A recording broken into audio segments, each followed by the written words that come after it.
Every belt in jiu-jitsu has its rewards and also its challenges. Today, we're talking about this blue belt right here. The reward is simple. You've done something that very few have. You not only showed up to your first jiu-jitsu class, you kept going. You endured. You persevered. You worked through the grinding and the humble pie. You took it all and you learned and you started piecing some things together. And you know what? You stayed long enough to get that blue belt. Congratulations. But now what? Well, we got to talk about its challenges. I've got 2 tips that whether you're a blue belt or a white belt looking forward to getting that blue belt or any belt in the journey, we want to help our blue belts continue pursuing jiu-jitsu. We do not want them to disappear. These are 2 tips. They're going to help them stay in the game. All right, tip number 1, the journey is just beginning. There's something that interesting that happens at white belt. You see that blue belt and you realize there's so much you don't know. That the idea of a blue belt around your waist is a really cool idea. And you're thinking, man, if I ever achieve blue belt, that would be amazing. And it's this coveted thing, this highly sought after thing that when we get there, it is a sense of accomplishment. It should be. But there's a danger in the sense that you almost might think you've arrived. Like, hey, checkbox, I've got jujitsu now. You haven't arrived. The goal was never blue belt. That's a cool accomplishment. It's amazing. But the goal was never blue belt. In fact, here's something for you to think about. The goal is not even black belt. While that's an amazing accomplishment that all of us are going for, the goal is not that. The goal is to stay on the journey of learning jiu-jitsu. You show me a black belt who's arrived in a sense, and I'll show you a black belt who's going to get left behind. You know why? Because they quit learning. And I've heard my coach talk about that. Some black belts get to black belt and they think, all right, I'm a black belt now, so I got it all figured out. No, no. I pay attention to the black belts that I get to encounter with. And you know what?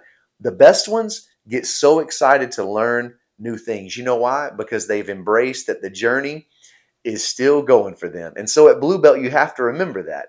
There's so much to be had and so much to be attained. And the journey for you is just beginning.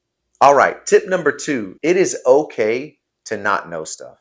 I remember shortly after receiving my blue belt, we were getting ready for an event where I knew our coach was going to ask me something. At some point, I was going to be called out to the middle in front of everyone and say, all right, Justin, show us this technique. And I was so fearful of this thought. What if I don't know what to do?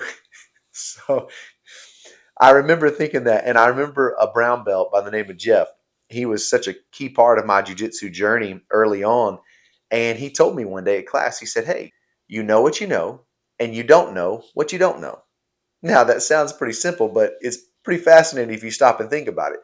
What he's implying is, look, it's okay to not know stuff.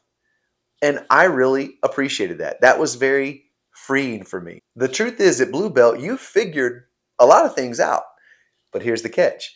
There's still so much that you have not figured out, that you have yet to discover. And that is okay. In fact, it's part of the journey. As we referenced in point number 1, it's always going to be a part of the journey. And that's the mistake so many people make. I think that's why I was surprised to hear a black belt say, I didn't start learning jiu-jitsu until I got to black belt. Because in my mind, I thought, wait, I thought black belt is when you have it figured out. And now, a few years down the road from hearing that, I'm realizing the beauty of that statement, that we never arrive and we're always learning, and there's always going to be things we don't know. And that's okay, because guess how you get better? You admit that you don't know something, or there was a small detail you're missing, and that's going to help me out in my journey. It's a beautiful thing when you embrace it. So it's okay not to know stuff. You know what you know, and you don't know what you don't know. All right, I hope those 2 tips are going to be beneficial, not only if you're a blue belt, but for any of us. We want to help our blue belts continue the journey. We do not want them to disappear from jiu-jitsu. So let's help them stay in the game.